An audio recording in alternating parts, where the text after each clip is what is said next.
سب سے پہلے آپ کو بتائیں گے کہ عوام نے بلوچستان میں خونی سڑک کی تعمیر کے لیے پیٹرول کی قیمتوں سے متعلق فیصلہ خوش دلی سے قبول کیا ہے۔ وزیر اعظم نے پیٹرول کی قیمت میں کمی کے ریلیف سے بلوچستان میں شاہراہ کی تعمیر سے متعلق وضاحت کر دی ہے۔ اسلام آباد میں انڈر پاس منصوبے کے سنگ بنیاد کی تقریب سے خطاب میں وزیر اعظم نے باور کروایا کہ اجتماعی کوششوں سے ترقی اور خوشحالی کے سفر پر چل پڑے ہیں۔ NFC میں بلوچستان کا کوٹا ڈبل کر دیا۔ صوبوں کو ساتھ لے کر چلنا حکومت اور مسلح افواج کا ویژن قرار دے دیا۔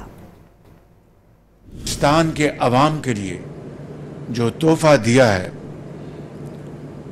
کراچی، کلات، خوزدار، کوئٹہ اور چمن کا یہ جو ٹریک ہے، اس کو خونی ٹریک کہتے تھے، نے کوئی عوام میں جو پیٹرول اور ڈیزل کی قیمت میں اضافہ نہیں کیا، جو پچھلے 15 میں جو قیمتیں تھیں اس کو مینٹین کیا ہے، اور جو کمی جو آ رہی تھی اس کو ہم نے بلوچستان جو پاکستان کا حصہ ہے، سب سے بڑا صوبہ ہے جغرافیائی لحاظ سے، اس میں کوئی شک نہیں کہ 2010 کے NFC ایوارڈ میں بلوچستان کا جو حصہ ہے اس کو 100% بڑھایا گیا تھا۔ پاکستان کے 24 کروڑ عوام نے اس فیصلے کو نہ صرف دل سے قبول کیا بلکہ خوشی سے قبول کیا ہے۔